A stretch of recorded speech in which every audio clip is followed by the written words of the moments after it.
नमस्कार। आज से टिल से इंटरव्यू बेस्ड श्रृंखला का कपिल सिब्बल जी के साथ आगाज़ हो रहा है, प्रारंभ हो रहा है। कपिल सिब्बल साहब का इंट्रोडक्शन की कोई ज़रूरत नहीं है। ये देश के प्रसिद्ध सुप्रीम कोर्ट में वकील हैं, जाने माना चेहरा है, पूर्व केंद्र मंत्री रहे हैं, पार्लियामेंट में कई दशकों से रहे हैं और हिंदुस्तान में जो कुछ आजकल हो रहा है उस पर चर्चा करने के लिए हम कपिल सिब्बल जी से बात करते हैं। कपिल साहब, आपका स्वागत है। कपिल सिब्बल जी, पिछले दिनों इनफैक्ट कल वुमेन्स रिजर्वेशन बिल पास हुआ राज्यसभा में, उसके पहले लोकसभा में। सरकार का ये मानना है कि ये एक ऐतिहासिक कदम है। लोग ये कहते हैं कि औरतों के लिए ये एक वाटरशेड मोमेंट है। आपकी क्या राय है? नहीं, ऐतिहासिक तो ज़रूर है क्योंकि एटलीस्ट पारित तो हुआ। ये अपने आप में एक ऐतिहासिक बात है और दुख इस बात का है कि ये पारित हो जाना चाहिए था, पहले ही पारित हो जाना चाहिए था 2014 में। तो क्यों नहीं हुआ? इनकी मंशा नहीं थी, क्योंकि इनको तो रोक नहीं रहा था कोई। इनके पास बहुमत थी और हमारी पूरी सपोर्ट थी। 2-3 पार्टीज़ जिनकी अलग राय है, वो यही राय है कि बैकवर्ड कम्युनिटी में, पिछड़े वर्गों में, ओबीसीज़ में भी आरक्षण मोर बैकवर्ड को देना चाहिए। वो तो खैर पारित तो हो जाता, 2014 में पारित हो जाता, आपकी जनगणना भी हो जाती उसके बाद और परिसीमन लागू कर सकते। परिसीमन तो 2026 के बाद होगा ना, वो तो उसके बाद होगा, क्योंकि इसकी जो हिस्ट्री रही है ये है कि परिसीमन को पिछली बार लगभग 4 साल लगे, क्योंकि 1971 का सेंसस हुआ, 72 में परिसीमन शुरू हुआ और 76 तक ख़त्म हुआ। और उसके बाद 2002 में संविधान में संशोधन लाया गया और ये फैसला हुआ कि अगली डिलिमिटेशन जो है वो 2026 में होगी और फिर सेंसस भी तभी होगा। तो 2011 तक तो हर 10 साल में सेंसस होता रहा, लेकिन 2021 को सेंसस नहीं हुआ। इन्होंने कहा कि इसलिए नहीं सेंसस हो रहा क्योंकि कोविड था, 2019-20 में कोविड था और 2021 के बाद इन्होंने सेंसस किया नहीं। तो उसका समझ लीजिए कि अब 2026 में जब सेंसस करेंगे तो उसको भी 1-1.5 साल लगेगा। तो आपको क्या लगता है रियलिस्टिकली नहीं, देखिए कब तक हो जाएगा? देखिए, जल्दी से जल्दी मंशा है करने की तो हो सकता है, लेकिन 2029 में नहीं होने वाला, क्योंकि इससे पहले एक सवाल, बड़ा अहम सवाल उठेगा जो मैं समझता हूँ कि इसमें बाधा डाल सकता है। वो सवाल ये है कि जब ये डिलिमिटेशन करेंगे, परिसीमन करेंगे, तो जब सीट का न्यू सेंसस के बाद चिन्हित करेंगे कि कौन सी सीट नहीं, कितनी सीटें बढ़नी चाहिए किस प्रदेश में और कितनी सीटें बढ़नी चाहिए दूसरे प्रदेशों में। तो उसमें तो एक और प्रॉब्लम है, जो सदर्न स्टेट्स हैं वो कहते हैं उनके साथ जाती हो जाएगी। क्योंकि होगा क्या, क्योंकि जो पॉपुलेशन है, जो जनसंख्या है, वो उत्तर प्रदेश जैसे, बिहार में, बाकी स्टेट्स में, जो नॉर्थ इंडिया, जो हिंदी बेल्ट हम कहते हैं, उसमें तो बड़ी तेज़ी से कमती हो रही है, लेकिन उतनी गति से नहीं। हालांकि तमिलनाडु में, केरला में तो स्टैटिक है लगभग। तो मैं एक उदाहरण के तौर से कहता हूँ कि अगर हमारा टोटल पार्लियामेंट की जो टोटल सीट्स हों से 753 के करीब होनी चाहिए, जो उत्तर प्रदेश की सीट होंगी पॉपुलेशन के आधार पे, जनसंख्या के आधार पे, तो वो बढ़ जाएंगे।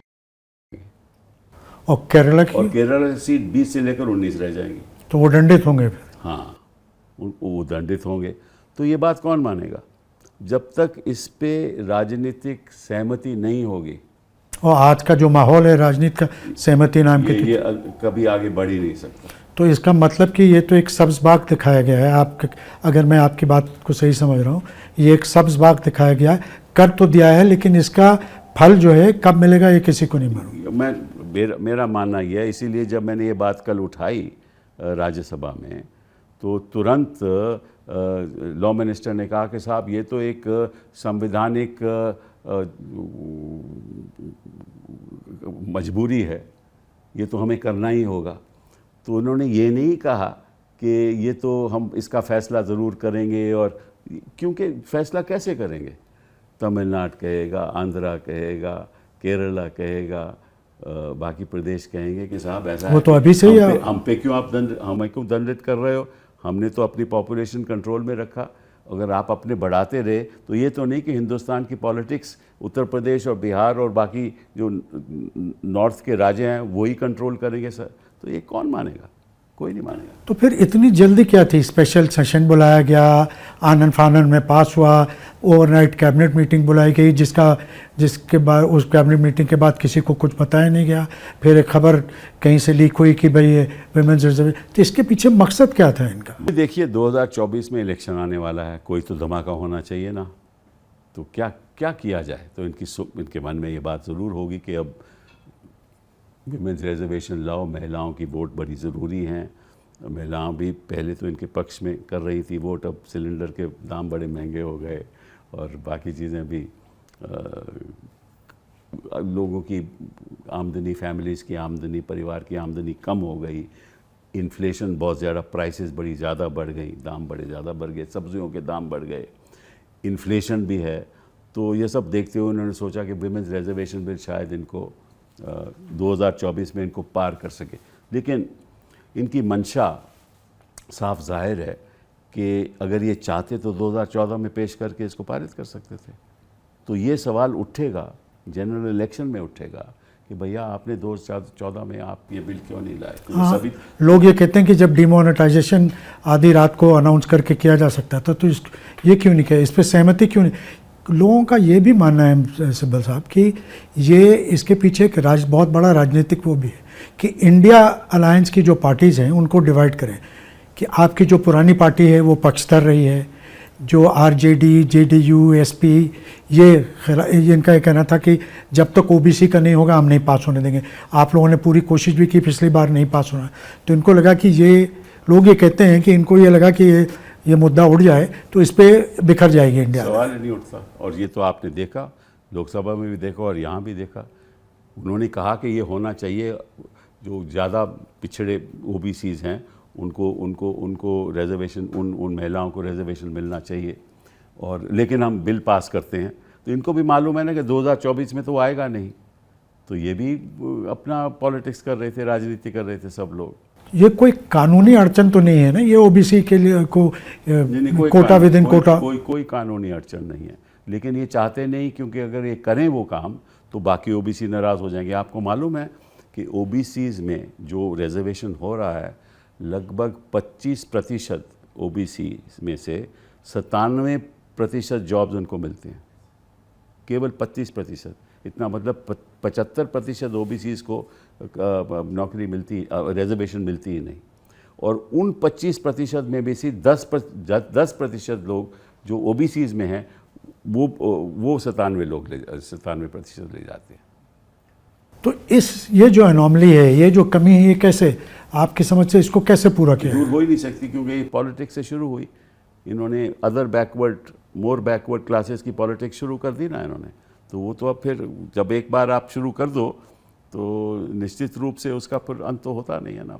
तो इसका मतलब कि चाहे 2029 हो या 2031 हो या 34 हो, ये जब भी आएगा ये मसला फिर उलझेगा। बहुत भारी और बहुत ही मुश्किल मसला है। इसका हल होना बड़ा मुश्किल है, आसान नहीं है। बहुत से लोग ये कहते हैं कि जो लोग इसके पक्षधर हैं, जो इस बात पे जोर दे रहे हैं कि ओबीसी को भी इंक्लूड करना चाहिए, तो ओबीसी को टिकट दे दें। उनको कौन से पॉलिटिकल पार्टीज को रोकते हैं लोग टिकट देने से?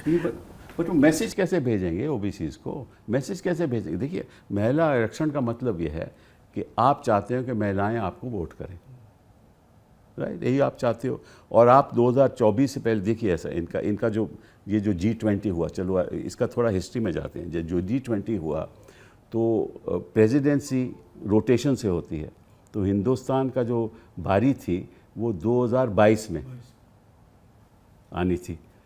तो इन्होंने जान के कहा कि भाई हमें 2022 नहीं चाहिए। क्यों? इंडोनेशिया को बोला कि हम, क्योंकि 2023 को करना चाहते थे ताकि 2024 से जब इलेक्शन हो तो ये कहें कि देखिए विश्व में हम सब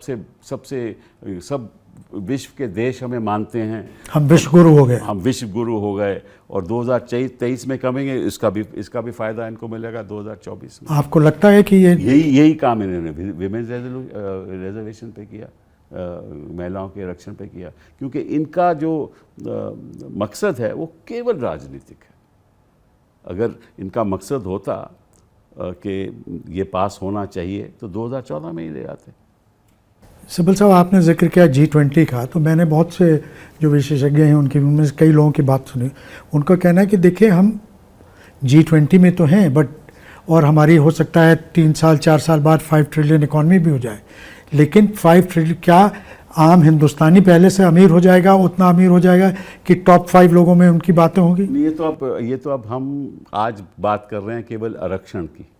हाँ, वो मेरे ख्याल G20 पे जब चर्चा होगी तो तब करेंगे। आप आरक्षण के कई मुद्दे हैं, केवल ये मुद्दा नहीं है। आपको मैं थोड़े आंकड़े देता हूँ। अगर आप विश्व के देशों को देखा जाए, आप विश्व के छोड़िए, ब्रिक्स के देशों को देखा जाए, तो 35% आरक्षण साउथ अफ्रीका में है, 25% आरक्षण चीन में है। सुना पाकिस्तान, बांग्लादेश और नेपाल में भी ज़्यादा। बांग्लादेश में 21% है, पाकिस्तान में 20% है, नेपाल में 33% है, रशिया में 16% है, ब्राज़ील में 18% है, मतलब, और केवल श्रीलंका में 5% है। तो विश्व में हर जगह पे महिलाओं की रिजर्वेशन है, महिलाओं की संख्या है पार्लियामेंट में। तो वक्त आ गया है कि हमें इसको पारित करना चाहिए, और ऐसे तरीके से पारित करना चाहिए कि महिलाएं वहाँ आएँ और सेल्फ रिलायंट, वो एम्पावर हों। ये बहुत ज़रूरी है। वक्त तो आ गया है, लेकिन मंशा नहीं है। मंशा सिर्फ सरकार की नहीं है या पॉलिटिकल पार्टीज की? सिब्बल साहब, आप इतने दिन से सियासत में हैं, आप सियासत की हर सारे दांव पेच से वाकिफ़ हैं। लोगों का मानना ये है, कितनी सच्चाई है इस बात में कि लोगों का कहना कि अगर ये विप नहीं होती, तो अगर कॉन्शियस वोट होता तो शायद ये बिल भी नहीं पारित होता? इसके बारे में तो कुछ कह नहीं सकता। मैं समझता हूँ कि कोई भी शख्स, मैं महिलाओं की बात नहीं कर रहा, जो आजकल पार्लियामेंट में है, वो अपनी सीट दूसरी, हिम्मत नहीं है कि इसका विरोध करे। इतना प्रेशर है। प्रेशर की बात नहीं है, ये ज़रूरी है, लेकिन लोगों मन को से जानता है कि ये ज़रूरी है, और अगर ये इसका विरोध करेगा तो उसका विरोध होगा कंस्टिट्यूएंसी में, महिलाएं उसको वोट नहीं देंगी। लेकिन लोगों को ये भी खतरा है, बहुत से मर्दों को, कि फिर उनकी सीट अगर रिजर्व हो गई और चली गई तो उनका फिर तो क्या बीवी को दे देंगे? आजकल हो क्या रहा है? तो ये कैसे रुकेगी? जो सभापति वाला फिनोमेना है, मैं जिस यूपी शहर का रहने वाला हूँ, मैं देखता हूँ कि बीबी अगर बन गई सभासद तो फिर उनका पति जो है वो, यही तो है। जब हम महिलाओं की एम्पावरमेंट की बात करते हैं, सशक्तिकरण की बात करते हैं, तो वो तो तभी होगा जब हमारे मानसिक सोच ये रहे कि महिलाएं हमारे बराबर हैं, महिलाओं को भी उनके ऐसे हक मिलने चाहिए, तभी होगा ना। तो और जब तक हम समाज में महिलाओं की इज़्ज़त नहीं करेंगे, जब समाज आर्थिक व्यवस्था में महिलाओं के लिए उनकी बेहतरी नहीं करेंगे, सो इकोनॉमिक एम्पावरमेंट, सोशल एम्पावरमेंट, शिक्षा के स्तर में महिलाओं के स्कूल सरकार नहीं खोलेगी, जैसे हमने कस्तूरबा गांधी विद्यालय खोले 2004 के बाद, ऐसे हर जगह पे ऐसे स्कूल होने चाहिए, रेजिडेंशियल स्कूल। तो जब तक हम मन से महिलाओं की इज़्ज़त नहीं करेंगे और उनको अपॉर्चुनिटीज़ नहीं देंगे, तब तक ये सब एक सिंबॉलिक है, ये सब मतलब कि खुश करने के लिए, बस बस बस बस बस अपने फ़ायदे के लिए। तो रियल ये जो मानसिक परिवर्तन है, ये कब आप देखते हैं, कैसे हो? बड़ा मुश्किल है मानसिक परिवर्तन। आप देखिए, मैं आपको एक आप शेड्यूल ट्राइब की बात देख लीजिए। आरक्षण चलता आ रहा है, 2050 से चलता आ रहा है, हाँ, और उनको कैसे हम ट्रीट करते हैं। ऐसे उदाहरण पिछले 8-10 साल में आप देख रहे हो किस तरीके से उनको पीटा जाता है, किसी के तो कत्ल भी हो जाता है, हाँ।